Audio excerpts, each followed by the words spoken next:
have to say about interoperability? I can talk to you for about 2 hours. But here's what I have to say. We all have centers. We all have busy people working in our centers. And we make it very hard on them to do their job because our systems don't connect. We're hurting two people.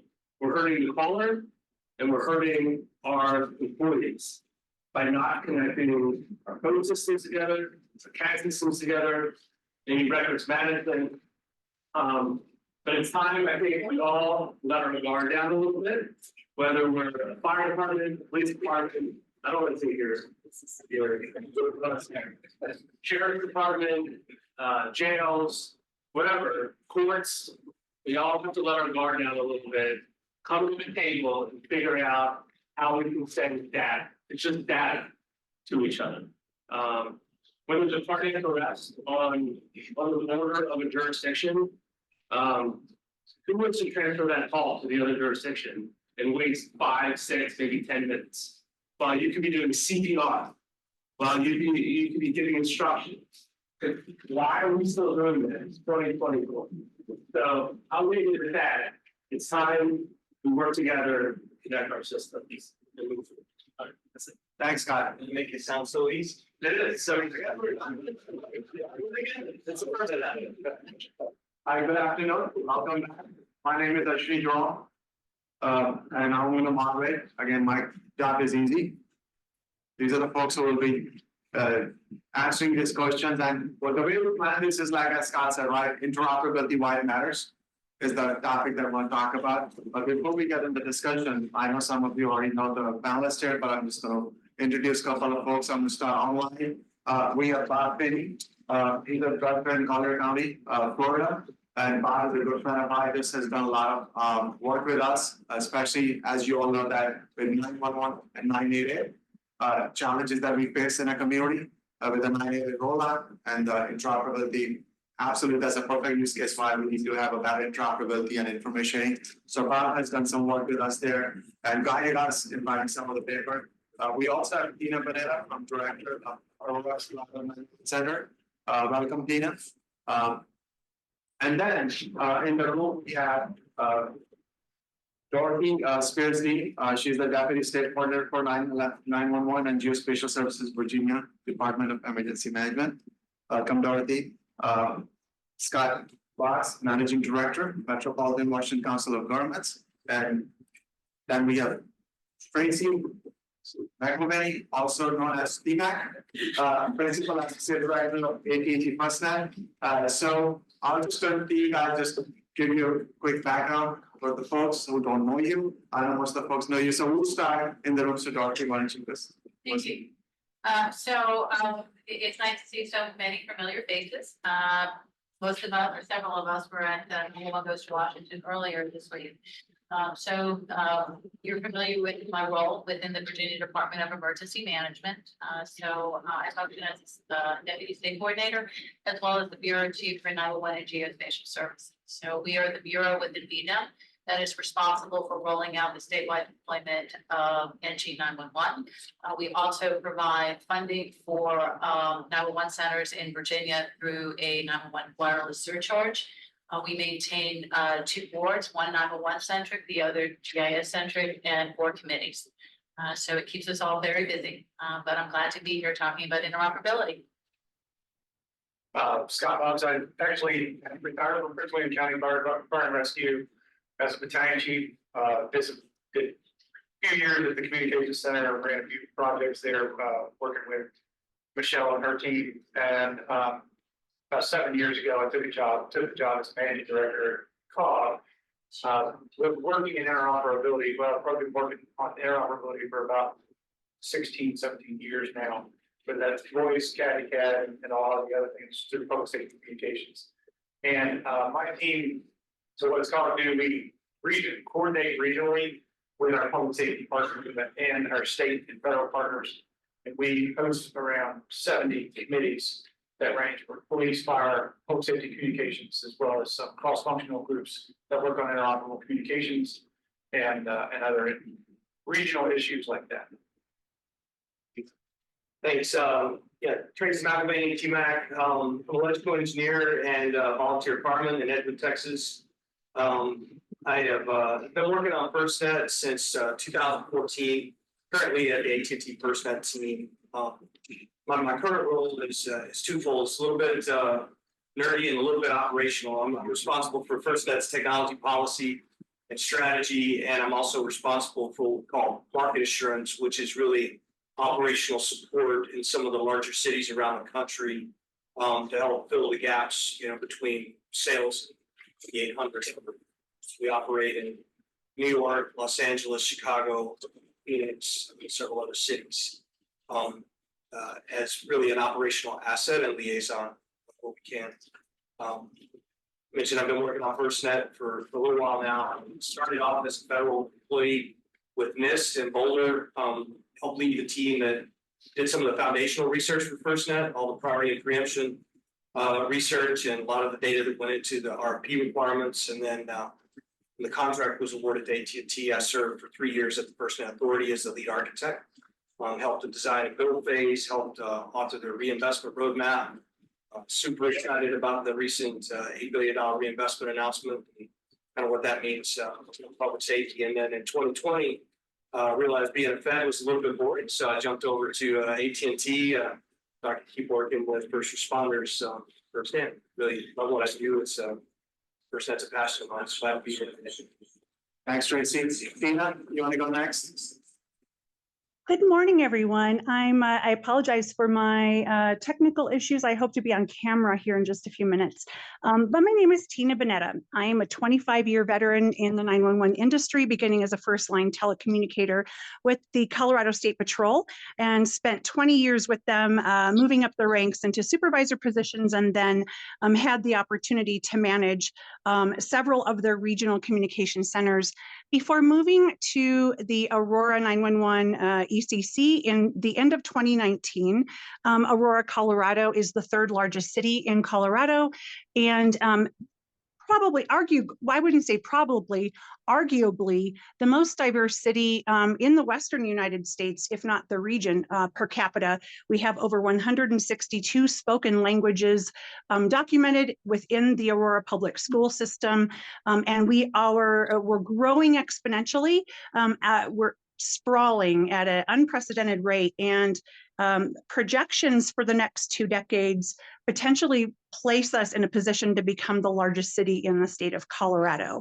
I did spend 5 years as an executive board member for the Consolidated Communication Network of Colorado, CCNC, and so had a lot of input and oversight into the DTRS system governance and how we are able to quickly communicate with one another in cross-jurisdictional situations. We were also the first ECC to go live on the EZNet in Colorado, and so we are now fully on EZNet as a state, but now building out the framework for truly bringing in NG 911 capabilities. And I'm just very excited to be here and share with all of these other amazing panelists today. Thanks, Tina. Bob Finney. Hi, everybody. This is Bob Finney. I'm the Communications Technology Director in Collier County, Florida, which is the Naples, Florida area. Almost 30 years in 911, both on the floor and in management and director. Starting actually in the Pacific Northwest before I was down in Florida. Been involved in interop really since just after 2001, after September 11th, when Florida developed its Regional Domestic Security Task Force. And of course, the focus at that time was on interoperable communications, interoperability, largely voice, but between responding agencies to an incident. And now in our area, in our neck of the woods in Florida, of course, a lot of, with the natural disasters, hurricanes specifically, we do have a lot of opportunity to test interoperability. It's evolved a lot. Be glad to talk about that today. Sorry, I don't have my camera. I may actually be in the room before the panel is over. Head that way now, so thank you. So, see, that's a perfect example. We're going to go from virtual to real. We'll see soon. So on the panel earlier, we talked about AI. We talked about, Brad brought the concept of open APIs. We also later on with the term interoperability. So one of the questions that I have for our analysts is, in context of public safety, interoperability is such a loaded term.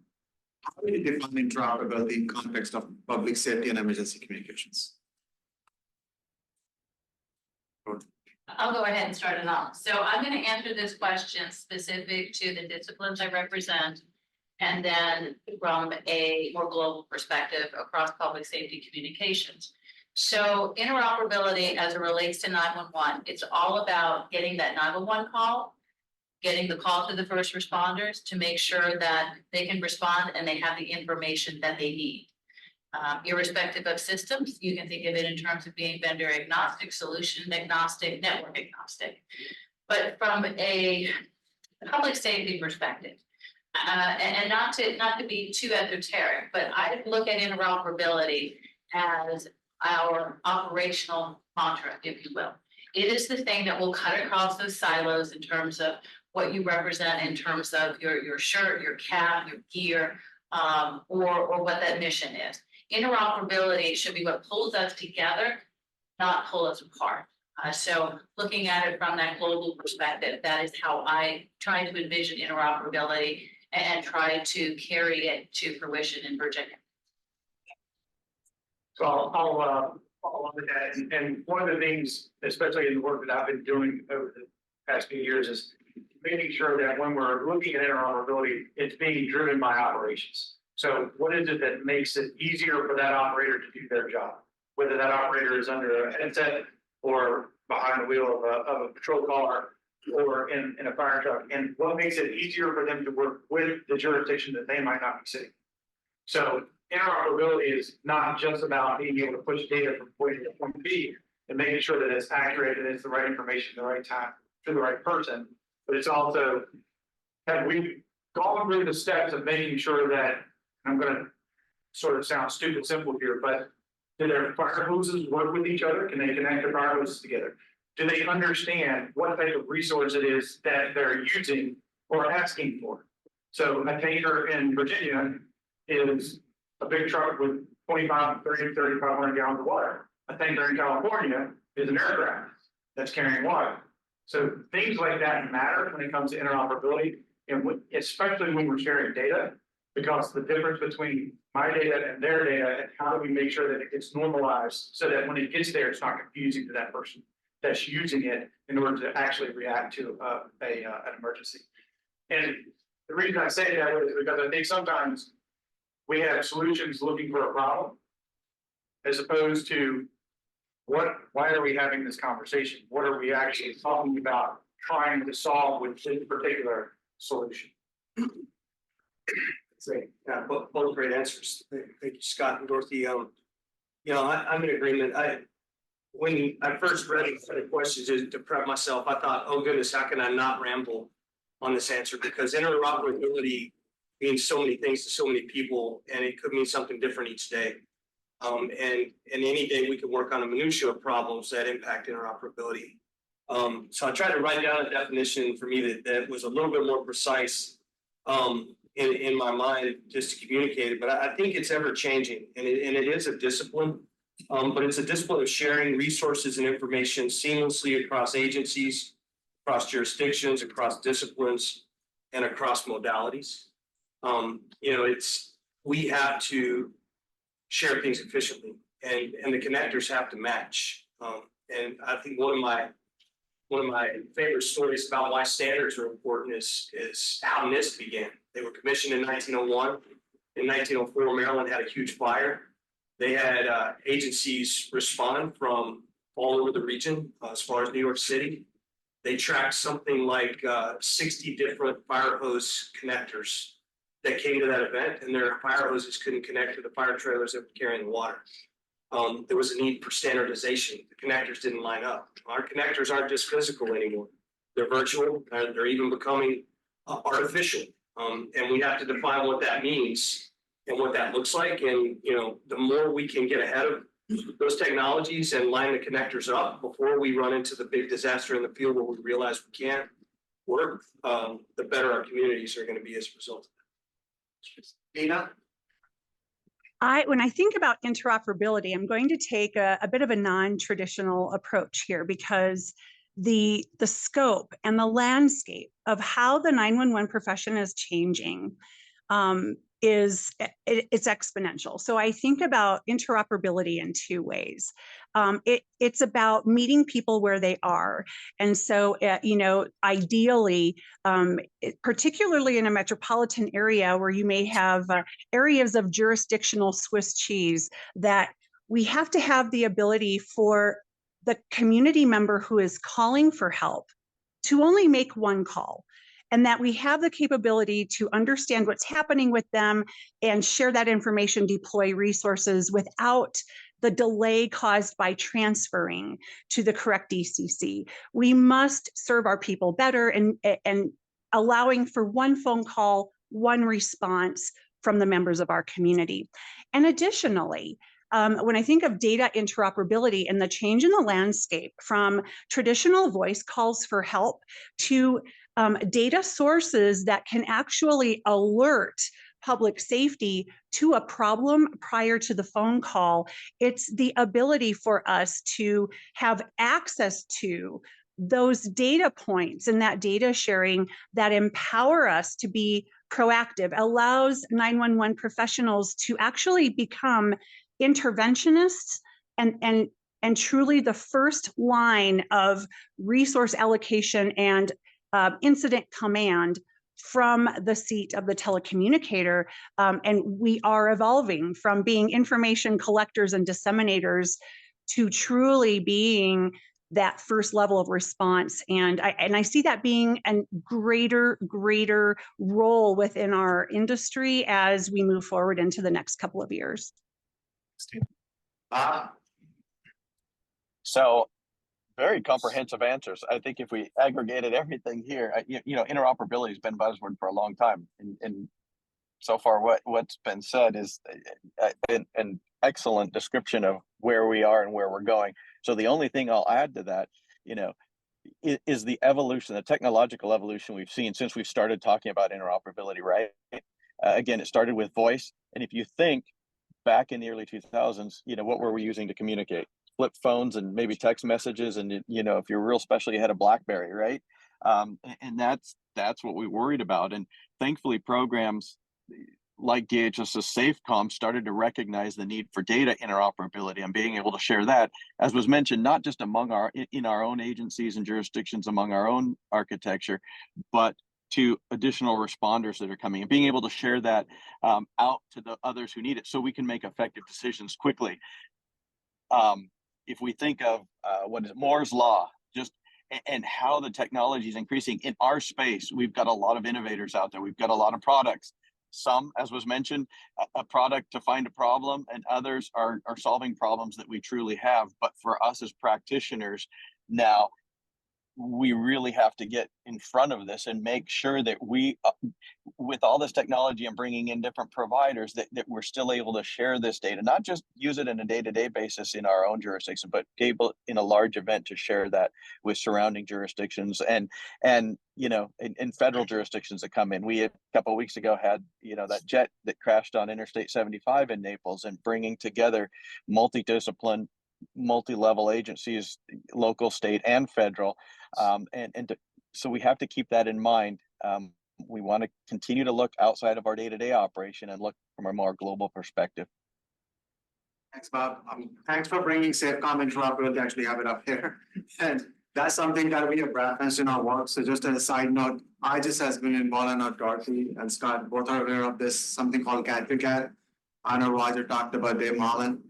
Thanks to him, he set this vision at IJIS 20 years back, is why interoperability is important. We started with this look at how CAT needs to interact with each other. And so we very quickly realized it's not just CAT to CAT, it's actually unified CAT concept came into model, and that's how we talked about unified CAT.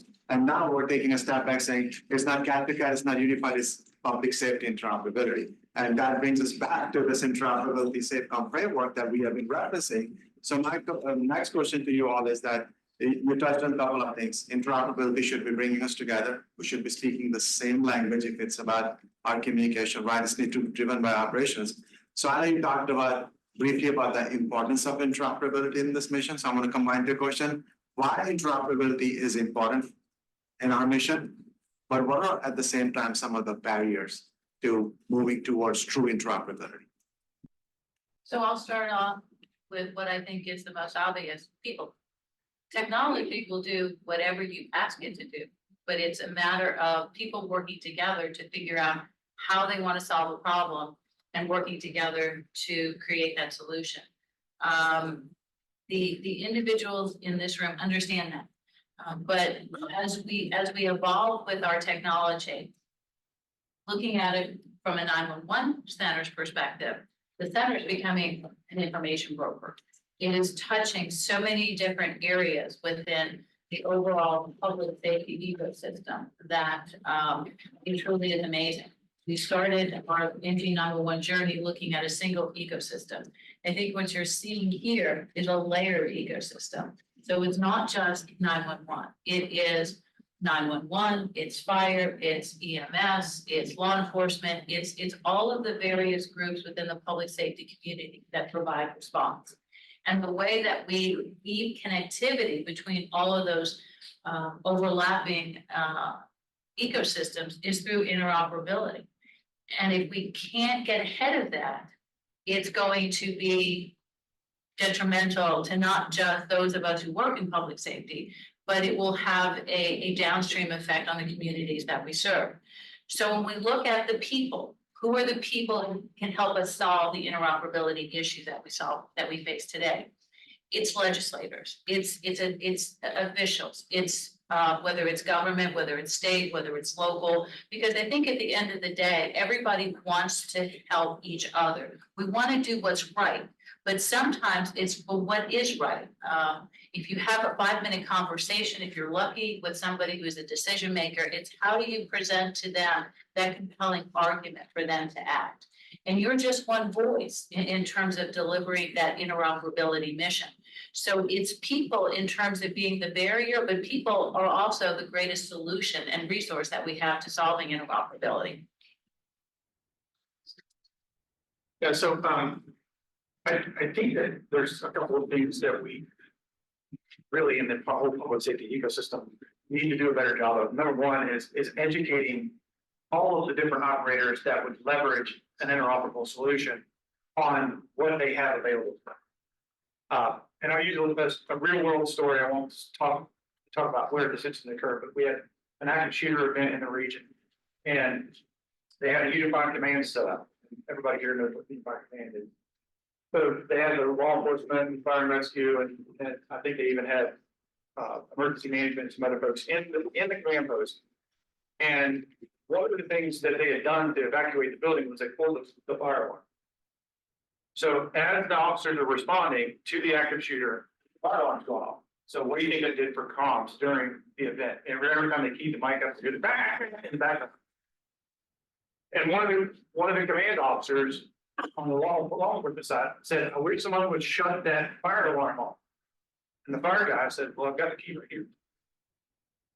The problem was that they had not practiced enough communicating with each other about what problems each other could solve.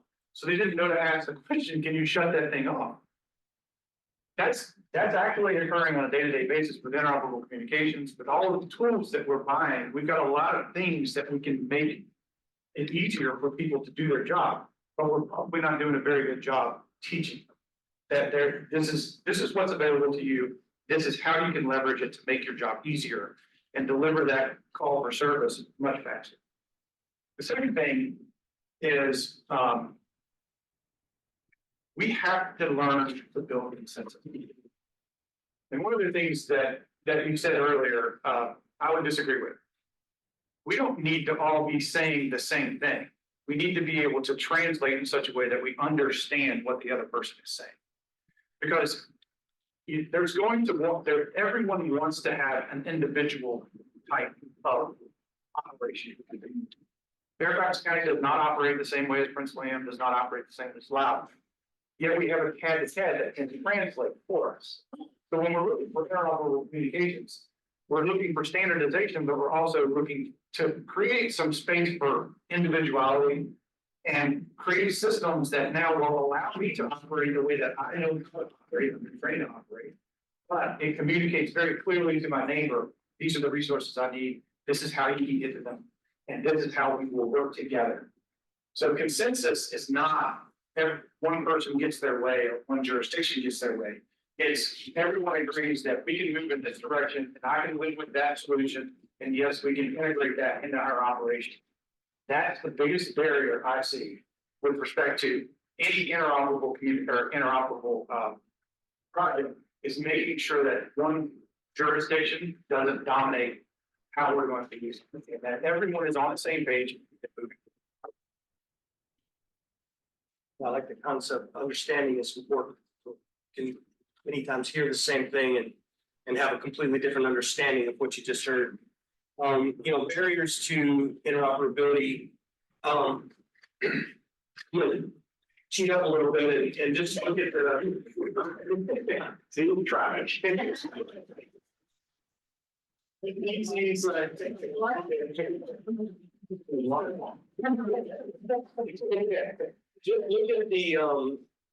Just look at the panels around us today. I pulled some words out of those, bridging gaps out of the first panel. We have laws and policies that are old, that don't address the current need, that have deprecated, that haven't been changed. And we're trying to solve problems with ineffective policies. Emerging technology. The life cycle of technology is not getting longer, it's getting shorter. It's moving faster and faster. When you look at our ecosystem right now, we're still struggling to solve the video problem, and now we have an AI problem. And how do you stay ahead of those rapidly changing technologies? And then lastly, the environment's changing. The workforce is changing. How we educate that workforce is changing. The financial environment's changing. Our physical environment's changing. Weather patterns are getting worse. Our global health environment is changing. People are less healthy now, and we all saw the impacts of COVID. So the environment is changing at a faster and faster pace. Technology is changing at a faster pace. Yet policies, procedures, and methods of doing the work the way that we do are not changing. And that, to me, is one of the biggest barriers to making interoperability something that we can manage at the rate of change. You got a safe farm interoperability chart underneath that notes? No, I don't. They've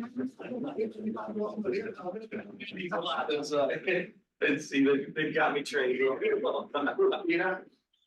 So when I think about the obstacles, it really drills down to your home jurisdiction. So in my case, I'm within a city and I have multiple departments in public safety who are working together.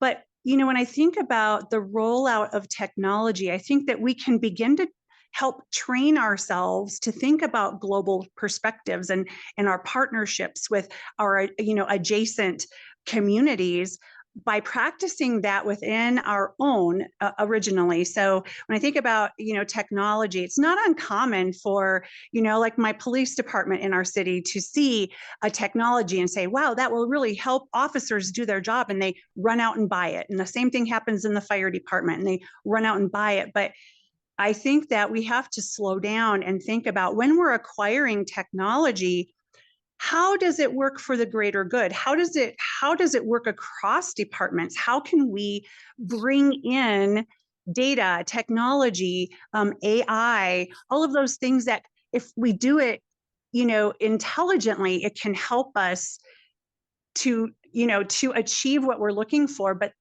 unfortunately, sometimes I think we get in our own way by only, just thinking about our discipline and its function.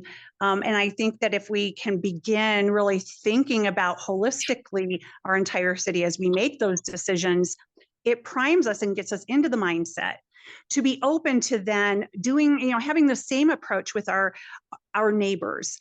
Because I think that there's collective power when, in purchasing power, implementation power, when we're doing these things collectively and we're all reaching consensus on how we would utilize the resources, that is setting us on the same page. And even if we have different styles and individuality in who we are as a department, we all agree in how we will work together with whatever platform we're discussing, whether it's radio systems, it's telephony, it's CAD integration, whatever that is. But I think we really need to begin by practicing it locally and getting really good at it first. And I see that as not necessarily occurring.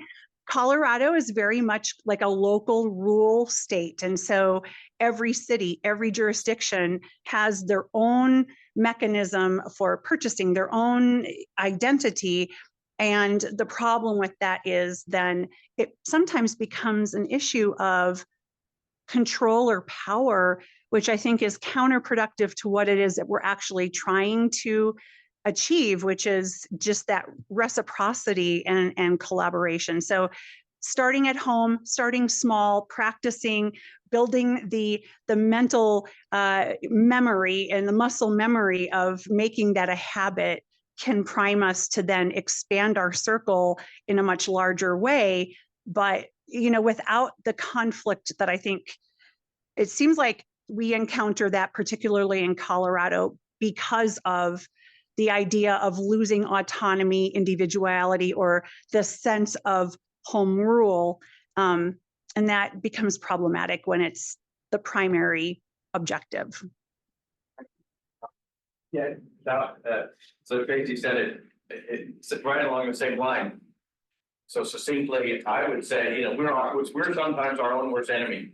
We're the barrier for those reasons. And an example that when she was talking, I was thinking about how many of us in our agency maybe have tried to implement a project, say into ECC without IT, because IT gets in the way, right? I see some smiling faces, and so we don't want to include IT, but then ultimately we recognize the failure. I mean, been doing it a long time, and I have to admit that I had tried that in the past, and learning that, hey, it's better to bring everybody in, all the partners in from the beginning.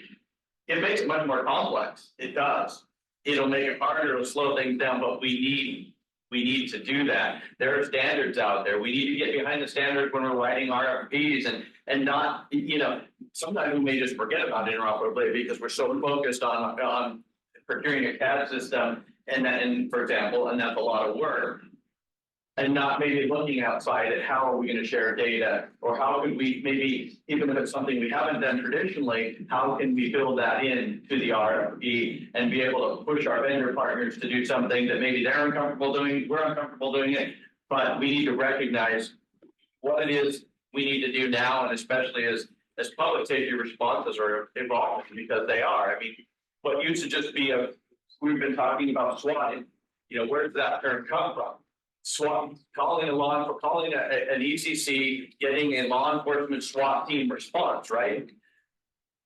But at least in Florida, and I'm sure in many other places, responders are developing policies that are multi-jurisdiction. If we get an active shooter call, a swatting call even, but it's not an active shooter at a school, is it just the SWAT team that's responding? No, they've trained. They're going to get on scene first, officer on scene, and then fire, EMS, everybody's rolling up. So now instead of just communicating, say, intra-discipline, we have to be getting that information, and we need to take this into account because those responses are evolving.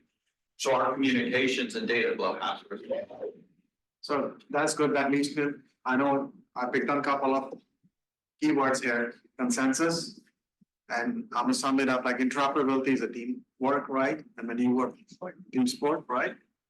There's always conflict, and we use the word consensus. We love consensus building, but consensus building is the hardest thing we ever have worked on, and we have been doing a lot for the last few years. But also standardization and standards. So my next question to you all is that, and I know Bobby touched and Tina touched on this also. So my question is that, do we have consensus on the standards in our community? What the public safety communications interoperability standards landscape look like? First, do we have consensus? Second, are we asking the right question when we're going out and buying the systems around those standards? So interoperability is already baked into this system. So Bob, you want me to see this? So first, go ahead and steal my answer. So there are standards out there, and whether we agree or not, I think one of the from a practitioner standpoint, one of the standards out there was an AFCONINA standard, which is now known as EIDL, Emergency emergency incident data object. And that's based on the ability to be able to share data, a data packet between your 911 system, your CAD system, to your responder, and it doesn't matter which system you're using. But how many have baked that into an RFP? Now, it's not an implementation out there. There is a standard, and all these standards are evolving and progressing, but have we put it in there? Because as many of our vendors will say, until a customer asks for it, we're not doing it. And so we need to ask for it. I mean, bottom line, because things like that will allow us to be able to share that in. So there are standards that are there, but we have, and even though standards are super technical and we may not all be technical, it's important for us to see in our association what's being developed and getting those baked in so that they're being developed. And I wanted to touch on another part of the question, and that is best practices. So when you look at the Commonwealth of Virginia, and I think Commonwealth for a specific reason, there's 124 different 911 centers that participate in the statewide deployment of next generation 911. We do not have a statewide RFP. We leverage Fairfax County's RFP. So how did we do that? We did that through consensus, but we also did that through collaboration. And what I heard from my fellow panelists here, practitioner driven. So the Regional Advisory Committee, that's a vetting process. It's grassroots. It's really all of the agencies and disciplines that touch 911 that are part of this Regional Advisory Committee. We have a one-page strategic plan that has a single or had the goal of a single standard, and that's minimum requirements for NG 911 in Virginia. So we leave it up to the practitioners to tell us in terms of how will this work. So even moving back from saying CAD to CAD, but what problem are you trying to solve? What functionality are you looking for in the network or solution to be able to capture the needs that way, rather than saying a specific solution? And what we're finding is that it will enable us to be able to put together those best practices, relying on the community to bring the needs for standards and to tell us what should be included in those various solutions. It's a much longer process to go through. It's very labor intensive, but what we found is it works well in terms of being able to provide the solutions to the 911 centers in Virginia that they need. So the technical standards are extremely important, and I don't deny that. And full disclosure, I'm working with IJIS on a CAD project where we're trying to create standards for CAD interfaces so that we can tell the industry at a minimum, this is what we expect you to be able to do from a CAD perspective. With that said, when you start to move down the road of interoperability, a lot of things that need to be standardized it's not very clear in the beginning, and you really have to continually work on this. And I'll give you some examples of some of the work that we're doing at the regional level. It probably took us 10 years to finally get all of the fire departments in the National Capital Region to say, this is how we're going to name our engines, our trucks, our gators, getting a common terminology just for the units. But how important is that when we're talking about CAD? Because if that looks different in Pennsylvania than it does in the District of Columbia, then it can create confusion. So standards, really, as you're working through the project, it's not just about the national standards, it's about what are we going to adopt as standards. Talk about voice communications. We've just gotten to the point in the National Capital Region that we have a minimum feature set for an interoperable radio. Not just any radio, a minimum feature set for something that we're saying is interoperable in the National Capital Region. Why was that important? Because when Scott goes to his county executive and tries to explain why I'm spending $10 million on radios, and it has to have all of these things in it, I've got a piece of paper that I can hand him and say, well, in order for me to talk to my neighbors, it needs to do all of these things. And that's why it costs $8,000. So those are the types of things that behind the scenes will help. And one of the other challenges of interoperability, which is we all move at the pace of local government, which means it's going to take us a year to do something. When you've got backup documentation of existing standards that you can point to, say we have to meet this, or we're not going to be able to work with our partners, it's extremely helpful. Let's give Tina a chance to go. Oh, we don't want to make her go last. I'll go back. I'll bring it on home. So my perspective on this, because everyone you've all made amazing points on the technological, like acquiring technology and having those standards for how we are procuring this technology.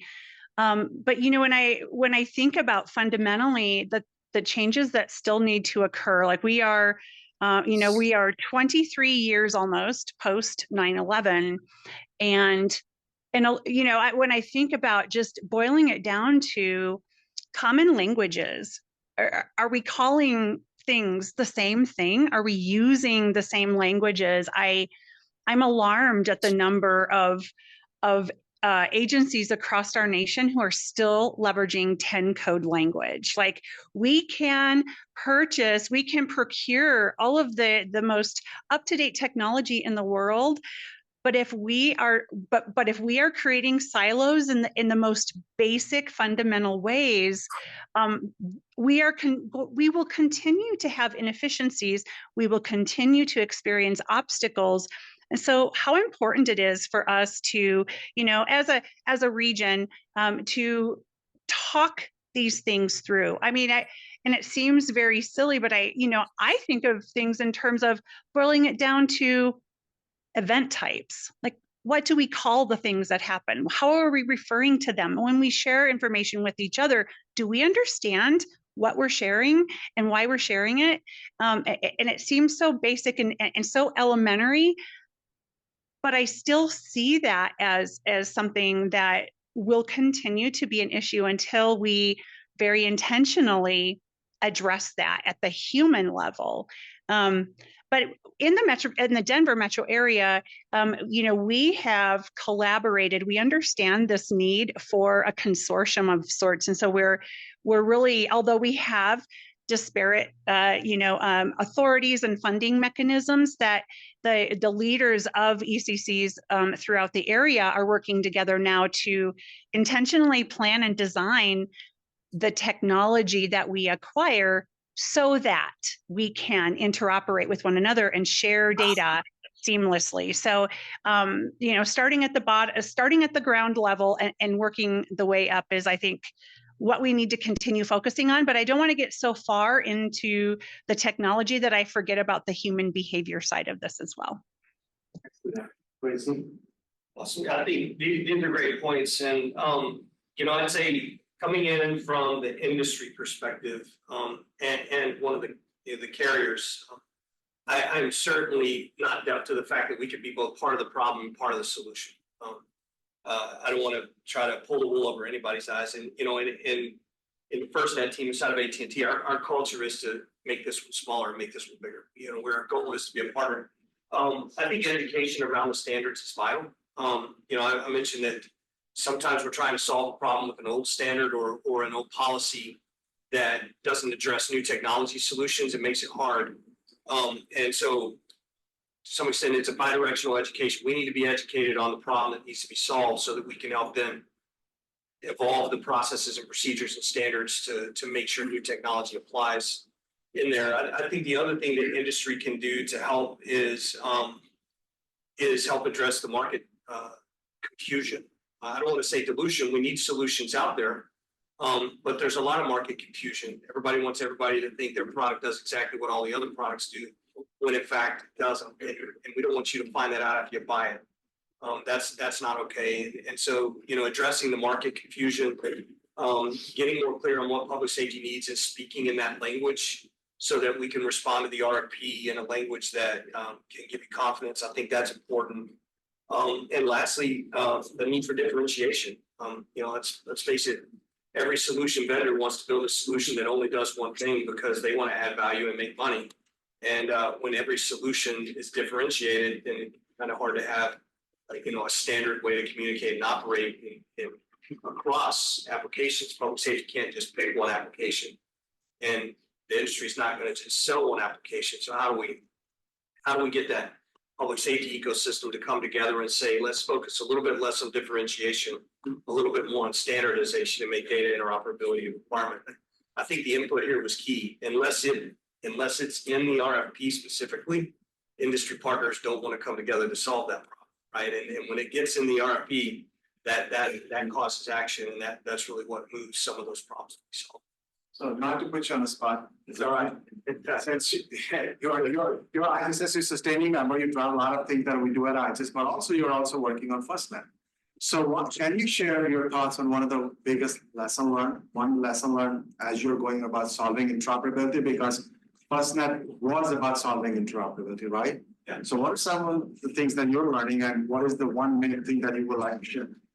Yeah, I'll give you a two-part answer if that's okay. So on one side, from a standards perspective, one of the lessons I've learned with FirstNet is there's two industry standards I think that have been very well educated and very well applied over the years, and that's the P25 standard for radios, and it's the in-building standard for public safety communication systems. Public safety knows them, they understand them, they know how to get them, they trust them. Broadband came along, and you've got FirstNet, which is the only network with FCC Part 90 public safety broadband spectrum. Those two standards haven't really evolved that much. We've just got to a point where broadband is sort of mentioned in the in-building standards. And so getting that technology sort of accepted by the public safety community as a necessary part of either an in-building system or a public safety radio is still a challenge to me. And so I think it's one area where we need a lot of focus. The other side of that is we've done a lot of work in how we build public safety, to build it out of input, to build it out of public safety's direction, and to gather those requirements and implement it. And the real story is a lot of people are still buying it based on the output of a speed test. And the networks that they may be buying, they don't have an identity management system built in. They don't have a mission critical platform and group communications built in. They don't have a lot of the components that public safety asks for in a broadband solution that can help meet that need. So I think that mindset about procurement, moving away from solutioning and moving more to, what's best for the industry and what's best for the discipline as a whole, could help us achieve more progress. Tracy. So I know we're out of time, but I'm going to ask one last question since we have 4 practitioners that can earn business opportunity. I'm going to start with you, Tina. So one thing from your perspective that you can share your thought that we need to do as a community to solve the interoperability problem, what will be that one thing? I think we have to expand the number of representatives at the table to have the discussion. So as public safety evolves and expands beyond police, fire, EMS, and now we have mental health and alternative resources, and this list will continue to grow. And so as we're developing and as we're thinking about the future, it's so important that we're doing that with that expanded audience in mind, and ensuring that everyone has a seat at the table and a voice. The other part of that would just simply be, to find ways to find the power in, the power of the collective.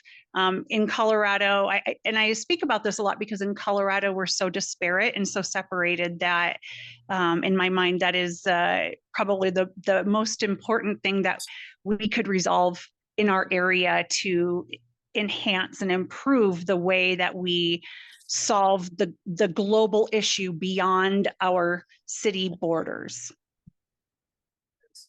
Wow. Sure. If you've ever heard me speak, I've said this before, but looking at the audience here, so many from the ECC, decision makers need to ensure, like Tina said, that the voices are heard, because it's the folks sitting under the headset that know what needs to happen. And oftentimes, decision makers may not listen to that. And us in the ECC as well, we are very overwhelmed. Resources are tough. I mean, financial and personnel wise, and sometimes it's difficult for us to maybe share our feedback with some of our vendor partners. There are vendor partners that are willing to come and sit inside of PSAP and garner feedback.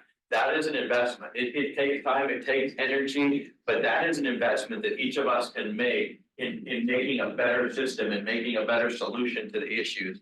And at all levels, that needs to be realized because, you know, obviously, on the private side, there's money, right? There's money out there to do this but it's difficult in a lot of our jurisdictions just because we're oftentimes sitting behind a console and people are calling in sick or we don't have enough funds to fill the seats, but we need to look at it too as an investment, get our opinions and feedback out there. Dorothy? No, I agree with Tina, what she was saying in terms of expanding the horizon and expanding the level of participation. That's absolutely key. Bob was talking about leveraging our vendor partners to build those relationships. That's absolutely what we need to do, and I agree with both of them for those comments. But we also need, when we come to the table, to focus on what problem are we trying to solve? Because as we expand the participation, we could go in multiple different directions. Interoperability is a moving target to some extent. It will evolve as technology changes and evolve. So if you can look at every conversation in terms of what problem is it that I'm trying to solve and look for those incremental wins, you're not going to be able to cover or get to that end goal in one conversation. But if you set small incremental tasks and are successful in that, you will build a working model that you can continue to refine and have more conversations to keep the things moving forward. Because at the end of the day, we're going to be talking about interoperability 50 years from now. The conversation will have changed, but we're still going to be talking about it. We just need to keep focused on those incremental goals as times change. So, one of the things that I've learned is, when you're talking about trying to implement some type of solution, there needs to be a pretty strong why behind it. Why are we doing this? Interoperability, the reason that interoperability is so important, especially in the public safety realm, is we are so much stronger together than we are individually. And we recognize that through some very galvanizing events that have occurred, especially in the National Capital Region. The Air Florida crash really drove voice interoperability. And we thought we had it licked until 9/11 happened. And we realized that there were gaps, and that created opportunities for us to figure out how do we work better together to respond to the large events that each individual agency would not be able to handle on their own. In doing that, it made the day-to-day operations easier.